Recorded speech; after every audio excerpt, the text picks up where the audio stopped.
from wherever that you're watching us from. Thank you for joining us. I am Seja, you see, and with me here I have Momodu Semega Janneh. Am I right? Yes. Thank you for joining me here today. Um, can you tell us a little bit about yourself? I know a lot of people always see Semega on Facebook, commenting, telling Gambians a lot of things that is of importance, and people are, I think people are really looking into you, looking into the things that you post and all of that. But might be they don't really know who you are. Okay. As you said, my name is Muru Janneh. People would know the surname from the Semega Janneh Hall. That's That's actually at Lashikunda. yes, that's actually named after my father, who was the first mayor of Banjul at independence, and then was sent out to as an ambassador, and I went with Wow. him from way back, like 1970.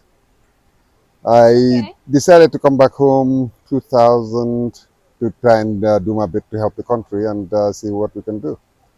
And so over the years, I've done a number of things, including the getting Google Maps into the Gambia back in 2008, 9, 10. Namely because if you remember in those days, Jammeh was busy demolishing a whole lot of places. Yeah. And when they were demolishing it, they were just using bulldozers to clear the place. Hmm. So what I then did was that because I was working with Google, I managed to make it so that you can actually see what was in the place, well, going back only to 2008, which is when I started it, Okay. to try and make sure that the evidence is not totally erased. And over the years, I've tried to do a number of things, including things like the fish meal factory here, the Gunjur Katong, Hmm. the sand mining that is taking place, the black sand, which is actually ilmenite, that is being extracted by a number of companies. And basically, I'm looking at it as being that the value of the minerals that are being taken out are not being fully realized by the general Gambian population. As in that most of the people that should be able to make a noise, which is the politicians and so on, are the ones that have got access to go to international medical treatment whenever they need it.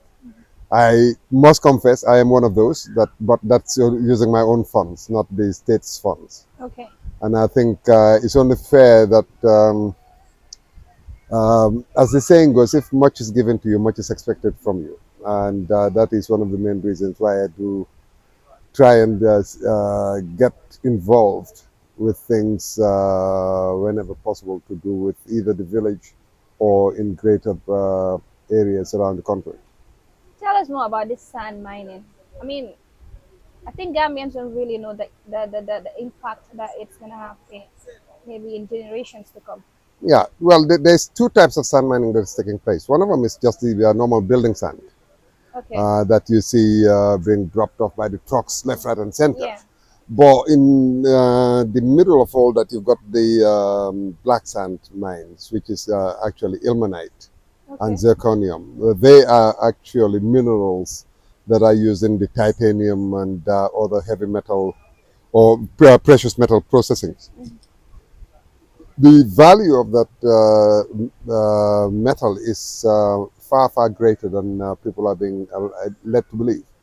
Because most people, when they see sand in the Gambia, it's just sand and that is it. Okay.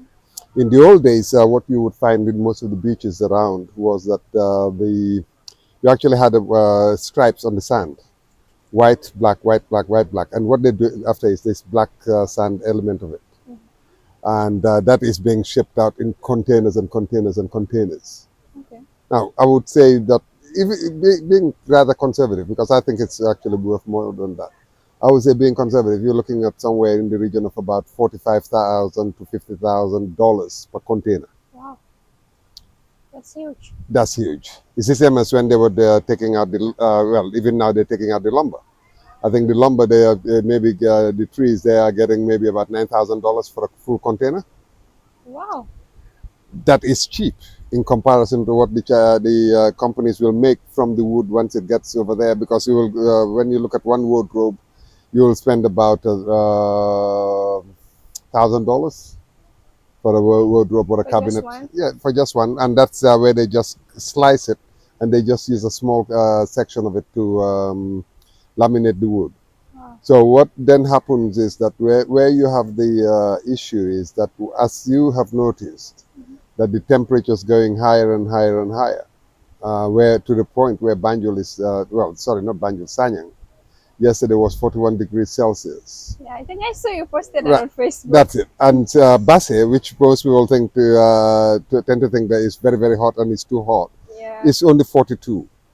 And the day before I posted where we were almost the same temperature as Kaulak. Wow. Yeah. And that's basically just the environment giving us a warning that we might be overstepping the mark. And when we are looking at things like sea level rise and so on, Gambia is one of those places that should take it at heart, because a lot of the country is actually below sea level. Yes. Where there are places that are above sea level, maybe 1 meter, 2 meter. Once the sea level starts going up, it ain't gonna do us much good. There's been monies that have been given by international organizations to try and mitigate some of the aspects and to help with the research. But I think people have used it as a means of making money Wow. rather than doing what is required of them. But I think it's unfortunately some of our people have the feeling that when everything goes bad, they can jump on a plane and go to Europe or America and live there. But they then leave everybody else behind. Definitely. Definitely, which is risky. Right. What do you think the government can do to resolve all of these things? Well, government can make sure that before they sign any contracts, I don't know if you heard of the issue that happened with Scan Gambia, which is the shrimp hatchery, shrimp farm at the end of this road here, that took the Gambia government to court. Okay. And the Gambia government lost, I've been told, $30 million. Wow. The black sand mines that you went past when you were coming here was seized by Janneh from a company called Carnegie Minerals, which is, I believe, a Canadian, come British, come Chinese company. Okay. And the Gambia government lost $20 million on that one. That's And huge. now they're talking about having a port in an area that is only about 5-6 meters deep. And this is supposed to be a deep harbor port, which means you need about 15 to 20 meters. So somebody somewhere is not telling the government the truth. So that idea is just not okay. It's absolute rubbish. There's no way that they can dredge this area to that extent. They, before government does anything, they were supposed to do a environmental impact assessment, which means that they were to talk with people that are on the ground. We heard about it whilst I was actually in Europe. Oh. So I decided to come back and organize with the owners, other owners around here. Up till now, not a single person has been to see us to talk about this issue. But I think somebody in the government has been, well, I won't say made a fool of, but they've been told some things that these guys are not going to be able to hold. And for me, I wonder why, if they're coming to do something in the Gambia, why the Gambia government officials had to fly all the way to Turkey to see the people at the factory, the company there. For ferry No, apart from the ferry services, this is supposed to be the one for the ports for here. So basically, you see the end of the land over that side. So basically another 300-400 meters around there. Okay. And another 200-300 meters down this way. So basically, it's the whole of Sanyang Beach, which is actually one of the things that is bringing in hard-earned currency for the country. So you really are looking at, I mean, the tourism in the Gambia was something like about 50% of the GDP. Wow. And it's been getting down and down and down and down. And basically, I would not travel halfway around the world from Europe to Africa or whatever to come and sit in a concrete jungle. That's why, as you see here, the place has got a large number of people, and it is a constant thing through the day. But it means really that government needs to start taking things seriously and talking with people, not to just think that, oh, we've got the experts, because the experts really sometimes do wonder. Because, I mean, I think you remember there was the PS of fisheries was sent to Yeah. jail. Dr. Banja. Banja. Right. I mean, And he is actually part of the people that were pardoned by the yes, president. yes. I mean, I went and had a talk with him and the minister, Gomez, and was explaining the fact that when this factory starts operating, this stink is absolutely unbearable. These restaurants will get customers that are starting to sit down to eat their meal. The factory starts operating, they pack, get up and leave. But then you're getting officials that are actually backing them to the point where I said the minister turned around and said that some of this waste that was being pumped into the sea is actually drinking water quality. And I can tell you one thing, anything that drinks that water dies. It will die instantly. So what some of these people think that they're doing for the little money and to spoil their names forever and ever, because I mean, I think in most of the religion, they're expecting that your offspring and your great great grandchildren will say prayers for you. But if you destroy the environment to that extent, and everyone is sitting there saying bad things about the people that have done that to the environment, to the point where they are having to suffer maybe food deprivation, because a lot of the fish that they're actually landing at these sites now are juvenile. If you look at buying fish before, you $20 and $30 is you'll buy your salmon of bonga. Not now. Not now, exactly. Yeah. I used to buy a wheelbarrow full of fish, and it was $200, $300. So it's Now you have to remove thousands to get that. yes. Last time I went to buy fish, I paid almost $9,000 to buy enough for one container, Wow. one of my cooler boxes. So I think, I mean, for me, when I complain about the price of something, it's more that I'm thinking of those people that do not have the money. For me, I can go and buy smoked salmon from England rather than bonga. I love bonga. Most people hate bonga. If it wasn't for the bones, bonga fish is one of the best. And actually, people are spending a lot of money buying these other foods, and they think that they are there, which is actually leading to ill health. You're getting all these people your age group or maybe a bit older are now suffering strokes and heart attacks, which was known to be an old person's illness. Yeah. So what it is that you're finding that people have been programmed to the point where they think that to be wealthy or to be affluent now, that you have to be just eating meat. You have to be just going to the places where you eat burgers. You have to be. You cannot eat salads and greens. You cannot eat nyankatang because it is a poor man's food. Yeah. And unfortunately, the mentality is crazy now. yeah, right? And they will not walk anywhere. Yeah. Like I said, I cycle down here. I will go cycling about, well, here is the heat. So limited to maybe about 10 kilometers a day.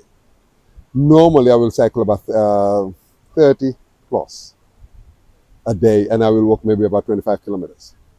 But that is mostly because of the fact that I know that if I do not keep myself healthy and so on, it's going to lead to problems at a later stage. Definitely. But now your age group will decide that they will not walk anywhere.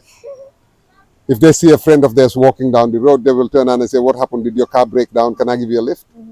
And it is a mindset that is actually going to be self-perpetuating disaster in the making, because of the fact that like I said to you when we were ordering the soft drinks, was that too much sugar is going to lead to diabetes. Definitely. Because the main reason that it is actually bad for people of African and Asian descent is that we're susceptible to diabetes. We're susceptible to high blood pressure. And we eat a lot of rice. Starch. That's it, which is all sugar. Then you're going and adding 7, 8, 10 teaspoons of sugar to 1 cup of tea, and then sitting and drinking atay the whole day. And then you wonder why your friends are dropping dead early. Yeah. And that's a big question mark. Yes, but it is one of those things that we need to try and get a whole lot of things sorted. I mean, you saw when I had the post on about the what was it, when they were doing the coronavirus vaccines. Okay. A lot of people were there making a lot of noise and so on. And that misinformation aspect of what is happening to our society is something that is going to be very, very dangerous. You can actually Google it once you get home. I did actually do a post about it. We had a similar illness in the Gambia back around about 2018, no, 1918, the Spanish flu that killed a lot of people worldwide. In the Gambia, it killed 10% of the population. Some places it killed virtually the whole village. And if you imagine 10% of the population was, when the British were counting, it was mostly around the Combos and so on. The provinces, people were buried virtually instantly without having that much of a thing.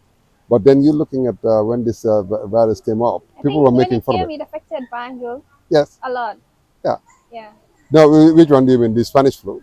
Yeah. No, that one was actually older. You mean the area that is called Afdai? Have that exactly. Right, that was actually a cholera pandemic Yeah. That that was the cholera. happened in the Yeah. 1800s that killed Cholera half the obliques. population. Yes. Yeah. So all of that is actually where our society system is warning us that things can go wrong. Mm-hmm. And when people are looking at us as being that, well, if I fall ill, I can go out. And I think if you again look at the Facebook post, I did had a couple of posts where somebody that was supposed to be an important person was being carried in a stretcher. Yeah. They were rushing towards the mud hut that he called the hospital, and he was screaming that under no circumstances was it to be let in there. Yeah. And as you can remember, when the coronavirus was at its height, all the borders were closed. People couldn't fly anywhere, but all these people with all their money couldn't go. Yeah. And that is why I think I said it is important that our system is warning us that we are making a situation that is not tenable. You cannot have a society where hospitals are just meant for the wealthy, where you get somebody die because they did not have $50, $100 to buy the medication, where you have an accident and you take the person to a hospital and they're saying that they cannot treat them till the police arrive, whilst the person is there dying in front of them. And I mean, it is one of those types of things where too many people that are comfortable are just ready to say, why should I bother? I've got what I want, I've got what I need, and they look at everything else and as a means of just use whoever's around for whatever purpose that they want for their own. Sadly. Sadly. Yeah, and that is really a disaster waiting to happen for the whole country, because the position of thinking of those around you, not just those that are, let's say, your child or your niece, your nephew, but those their friends and so on. We are technically responsible for making sure that the next generation actually has a footing of being able to get things right, and not to expect that they're being shown bad examples by those around them. Because if you the only thing you're seeing around you is bad examples and people not doing things just for the sake of doing it. I'm not saying about being religious. I will hold up my So it hand. has nothing to do Right. with I am not. religion. I'm not the most religious of people, but yeah, sometimes you will see me post It has, things. I think it has to do with humanity. Yes. Yeah. But that is the main thing, that most of the people in the Gambia now, when they're talking, is like, I am this, and they will have all the holy books in their hands. That's crazy. And they, as soon as they finish, they're going out and doing exactly the worst things that they can do. And they don't seem to care. They will steal as much as they want, and they do not seem to care. They will destroy what is around. They do not care. They will destroy the next generation and the next generation and the next generation. And as far as they're concerned, as far as they've got that amount of money or that position, they think that it's because, I mean, if it was that, I would have stayed in Europe. And well, I spent half my time in Europe, so basically I'm due to fly out in a short time, mostly because of the fact that rainy season I cannot cope with. I've stayed here a couple of rainy So you seasons. just avoid Gambian rainy season. Rainy season, I avoid it as much as possible because, well, as you can imagine, it was this hot the last couple of days. Rainy season here is, That would but be terrible. it's absolutely fantastic in my place because I've got the bush, I can walk around. But right now, you've got officials that are making arrangements with these Turks that say that they're going to take everything from here for 2 kilometers going inland. You know, when you were coming, you went past the school, Yeah. all the way to the school to build a port. where there was one of my posts where there's somebody I saw one of these old papers that somebody had put in, where the Turkish guy that was being interviewed turned around and said that our containers were being diverted and taken to places like Mali. Oh, Mali is totally surrounded by land. They do not have a port. they do not. So basically, he was talking out of the back of his head, and officials that were there that are Africans should have heard him and said, "Yeah, like, what do you mean? There's no port in Mali." Mm-hmm. But again, like I said, if officials are there and they're thinking, well, I'm going to be taken to Turkey, I will maybe get an iPhone and an iPad. I will maybe get a second-hand car because I would think they will not even give me. Because the reason I think that a lot of officials are invited to these foreign places for the meetings is that what happened with Bunja doesn't happen, where somebody records them or somebody Yeah, that like that. overhears them and reports it, because there are Gambians that are still thinking of the country. Yeah. Unfortunately, that then means that 99% of the time, whenever you get something that is not going to be correct, they will say, well, come to Turkey, come to China, come to... So that they can then wine and dine you, give you a couple of free gifts, and you think, I think oh, we need to do a lot as a nation, yes. because We're not drowning. We are well underwater. we are not ready. We are not ready to develop, honestly. Like No, people, I wouldn't go that far.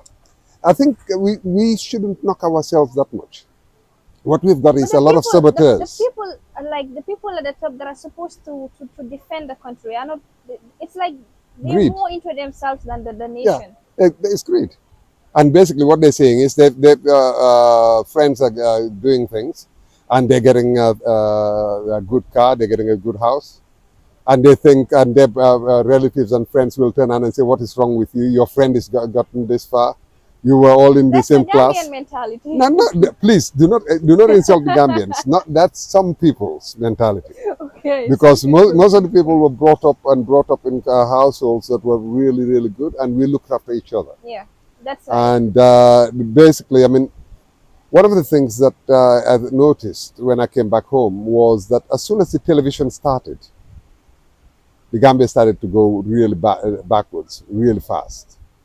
And I think that's one of those things that, if you notice, when you sit down to watch Gambians watching a film or something on the line, they seem to take it as if it's personal, Yeah. that it's real. They can talk to the screen, and so you have to then take it into account that when you're comparing what is happening internationally Mhm. and what is available, it's not always what is available that must be given to the general populace, Mhm. because now people will do a whole lot of things because they've been given a mobile phone, because they've been given money to a certain point where even their own relatives will actually turn around and say, I mean, and this is nothing being aimed at women as such.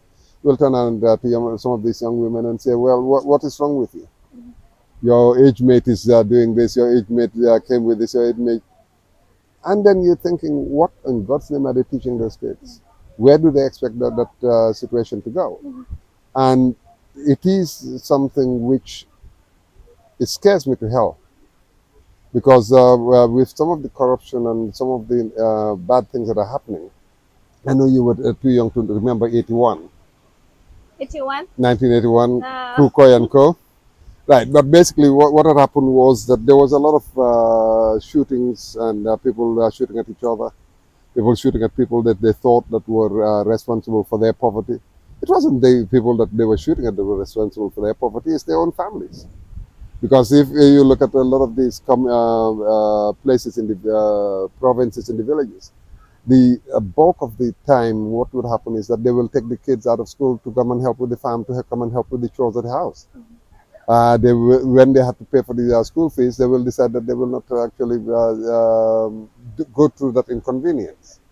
So what happened was that as soon as Kukoi got the weapons out, people then decided that they were going to be leveling up or paying back on the scores.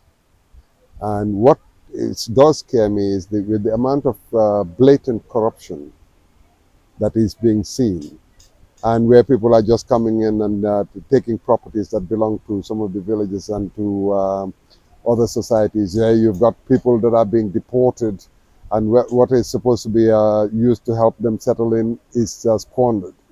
Where you got a road that is supposed to be for the nation, where the monies are coming in and nobody can tell you where it's going, where they build a road without thinking of the poor pedestrians that have got to cross, where they don't think about the person in the wheelchair that must get across the road, where they don't think about the poor villager that an old person having to cross that road.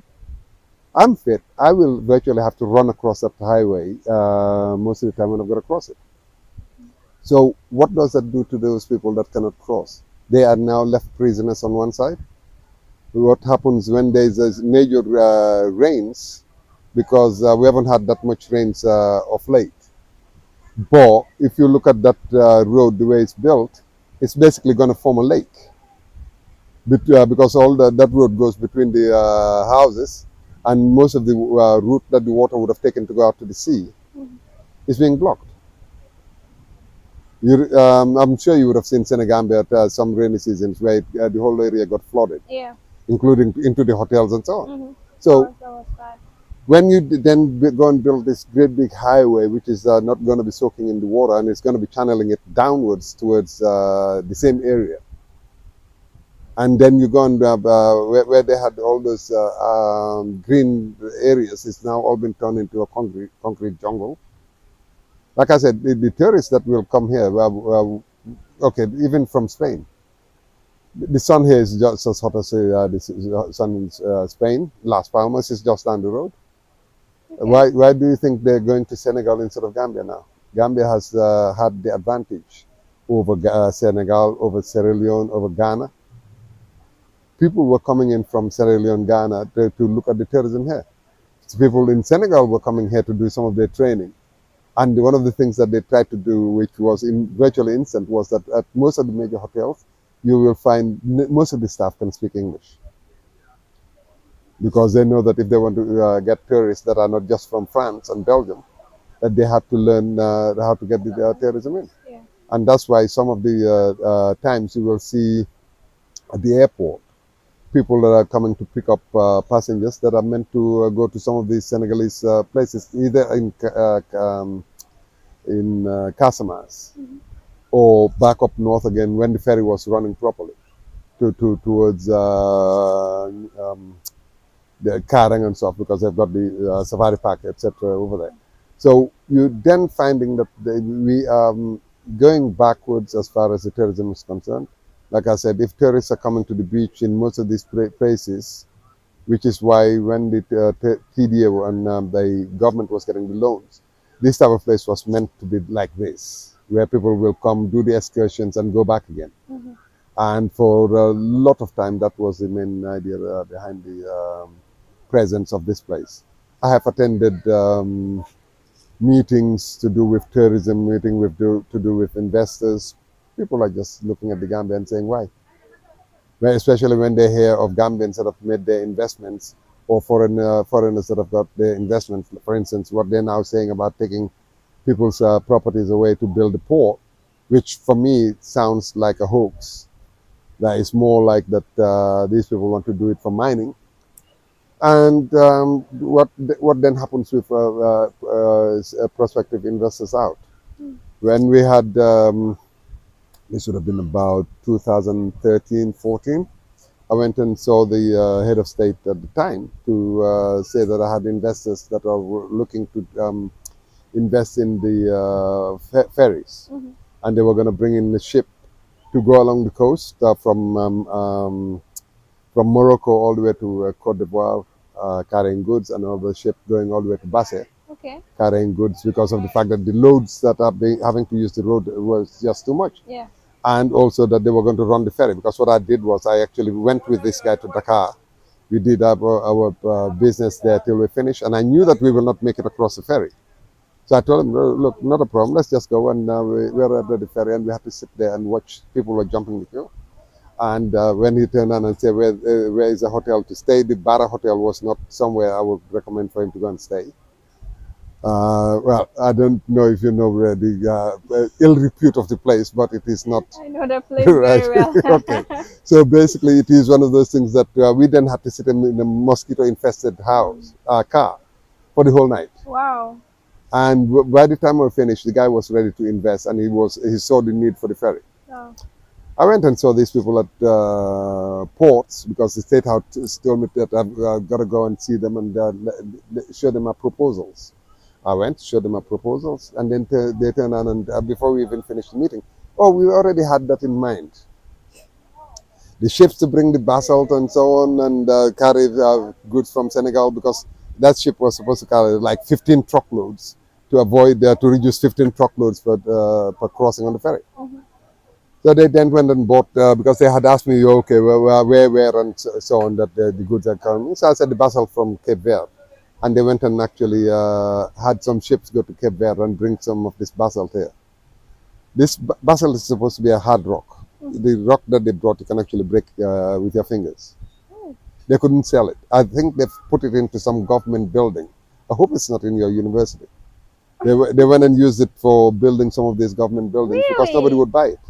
Wow.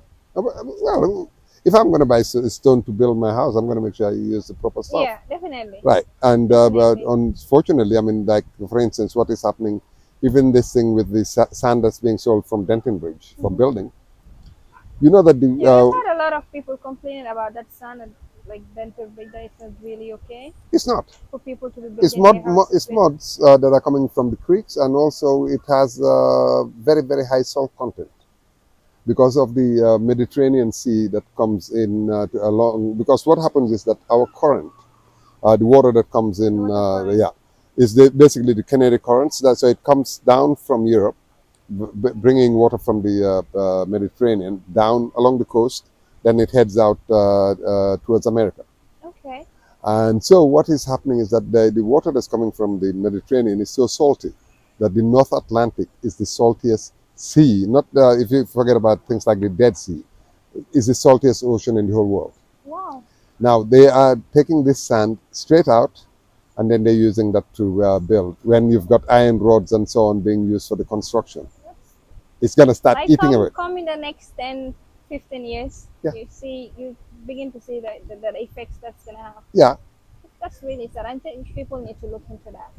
Yeah, well, the government knows, because when they were having to get sand for the bridges that they're building for this flyover, they made sure that they did not use That that one. sand. Oh. So people are So using it for their basically they houses. know what They- actually is going on yes, and the implications. yeah. That's why I mean by people are ready to do things for their own benefit. And most of the time, the benefit that they're getting from it is so minuscule. It's unbelievable. But then you have some of the poorer communities and stuff will actually look at you as being that something must be wrong with you when you complain. Mm-hmm.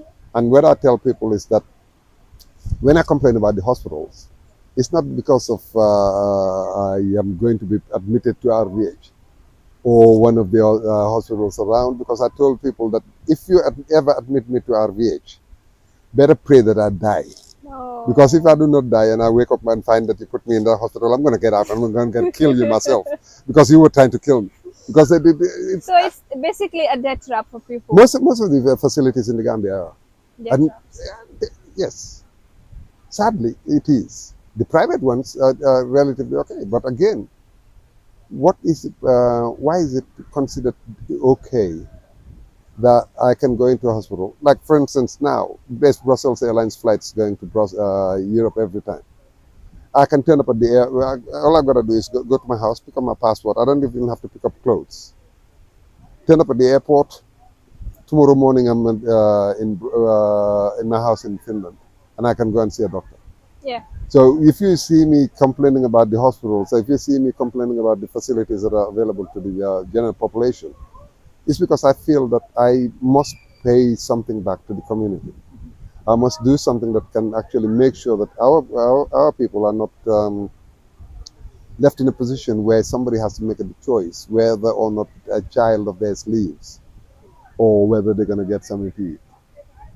Yes, inflation is bad, but a lot of the inflation as well is being caused by people demanding higher and higher wages, including the masoners, the laborers, and so on. But then it becomes a vicious cycle that everything is just going to be ratcheting up and up and up. And when you get officials going and spending 4 million, 5 million, 10 million for a car, You turn on and ask yourself, what in God's name is wrong with these people? When you get the members of parliament turn on and go and buy a whole fleet of cars. This When they car know, costing 2.5 yeah, million. when they know that It, there is not the facilities there for their it own. should never be a priority.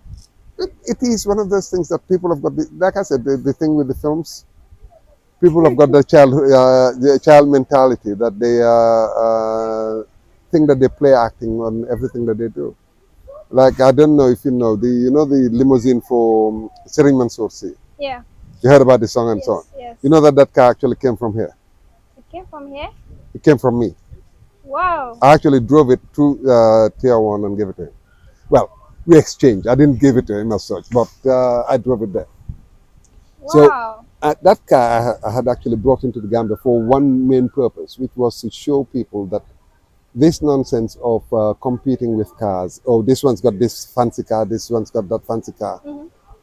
And unfortunately, the reporter that came to interview me at my place saw it as a challenge. So he turned and I said, look, this car was so big that it actually filled, well, not end to end, but I needed a 40-foot container to bring it. Customs officials were thinking when I told them that there was a car in the container. And what else did you put in the container? I said, there was a car, a couple of tires, some spare parts for the car, not that much, but it's mostly just a car. No, they would not believe it. So they had to send a couple of officials with me. And that time, mobiles, this was about 2002. Mobiles were not that much. So they sent somebody with me to the ports for when we opened the container. We opened the container and they saw there was one car. They were busy taking selfies, contacted the boss. And by the time we finished, I think most of the people at the customs actually came down to have a look. Wow. They were there, and then Interesting. the police they decided that they were supposed to get the car registered. Normally, you just go with your papers. They insisted that the car goes there. We brought the car because I drove it all the way to my house that day and left it there. The following day, we drove it back to the police. The whole of the police headquarters in front of it was packed full of people, and they couldn't Like get that was across. the first time like they saw like Something something like that that. it was so silly that even if you can imagine a hotel, like I've had it sometimes, people that rented it to do weddings. Somewhere like Keraba Beach Hotel, Senegambia Beach Hotel, where they have the buses going through, it cannot actually turn. Oh. When you're doing a wedding and you arrive at your compound, you have to get out and walk to And two, walk. three streets because your road hasn't got the thing. Wow. So that was the main thing. So unfortunately, when the reporter came, was like, oh, he's brought a car that is, I think, if I remember rightly, it was about just over 30 foot long. Who can do better? And I just sort of like held my face and thought, you missed the point. That the car is so stupid, it's unreasonable. That what you should have said was like, why in God's name did you bring a car into a country that doesn't have the roads? Exactly. Yeah. That should have been the That should have been the question. But Yeah. it's one of those things that if you look like how people behave on the OIC road, they think that they've got to have a competition. They've got to be showing off, especially the young. But Yeah. but it applies also to the older ones because they have this mentality that oh, I've got the fast car, I've got a big powerful thing. I cannot let this car go past me, and unfortunately, that's how you end up with accidents. Okay, yeah. So that will take us to um, the accidents we've been registering with regards to this OIC roads. Yeah. I've seen you posted lots of issues with regards to with regards to having no road signs. Yeah. With regards to the Sukuta traffic Yeah. that goes to Jabang and all of Yes, that. And I think a lot needs to be done with absolutely. regards to traffic signs and all of that. Traffic signs, traffic education. Most people in the Gambia do not know who has priority when you come to a roundabout. That's one. Mhm. Most of the roundabouts were built in a way that they are dark anyway, and they're very low. So when you're driving at 60, 70, 80 kilometers an hour, that becomes a death trap. And that's why every single or every other day you will see a car that's actually gotten up on top of the roundabouts. Where you've got people that are a couple of times I've posted where I was driving like 80 kilometers an hour because they did not put a sign to board to tell people what the maximum speed is. Yeah. And people were passing me as if I was standing still. So they must have been doing more than 100. I can drive. I mean, I've driven from Brussels all the way to Stockholm in one day, which is just under 2,000 kilometers. in 24-hour period. Wow. But I will not drive on most of these roads. It is irresponsible. In the middle of the day, it is irresponsible to drive on that road at some of these speeds that people are driving. At night, it's even more worse because of the fact that when people are coming, they don't see the pedestrians coming by. The lights that they put there are relatively dim. They put on solar lights, which Yeah, solar with all the lights. dust, it means that the solar lights actually get less electricity. So then what you end up with is, one, the roads are too dark to start with anyway. Two, there's no reflective material anywhere to be seen. Wait till they paint it white. I think they're going to go to Sunyukera and buy Juvenile white paint and paint it rather than the paint that's got the glass to be reflective. Okay. The roundabouts should have all been painted with reflective material and with warning signs that you're coming up towards the roundabout, so that people know. And I mean, the road technically was meant to be a copy of what the Senegalese did on their Corniche, of having a class one road as such for the general populace, but they're saying they've got a class one road for maybe about 10,000 people in the Gambia. Because most of the people that are using that road that really complain about the speed and congestion and so on, they're the ones that have got their private car, they're the ones that can afford. So it's not as general as Yeah, needed. definitely. Yeah, so when they advertised it at first, they were saying that it will have a train and so on. Where's the train? They will have I've not crossings. seen a train part yet. No, there cannot be. There cannot be. They turn on and say there's got to be flyovers for people to cross the road. But the fact I've is not that seen that anyway. where are they going to put it? That road right now I don't think it's is, part of the plan. the road is so wide, and then because of the fact that they did not put any crossings. But I noticed that from Coconut going, it looks like they're putting more roundabouts and such retrospectively, because I think they realize that because of the people not being able to get to their destination, they Yeah. are now driving the wrong way down the road. Yes. And I think it looks like that's being done, because for me, to make the road till it's complete like that, and then to be looking at how to do crossings and stuff was a little bit late. They should have actually just kept the whole lot up. If it's meant to get these wealthy people from their airport to their hotel, leave it up there. To let the people be able to walk underneath it. The one in Senegal, instead of having the dirt being lifted up that high, they actually had sections underneath that you can go across. So it's the whole lot. I mean, it is rather disappointing that there was a lot that we could do for the country up till now. I'm not saying that I'm the greatest expert in anything, but I've seen what's happening around the world. I've seen what happens in other places, and I just say, fine. There are things that we can do to make the place better for tomorrow, for the next generation to, because really what we inherited from our parents wasn't as bad as it sounded. And like I said, when I was explaining about 81, and you can tell my brain is getting fried because I forgot to continue with the story. Yeah, that was Was a long time. It was a long time, but I can see us heading that way at high speed. Oh, I can see that's us a bad heading. sign. That is a bad sign.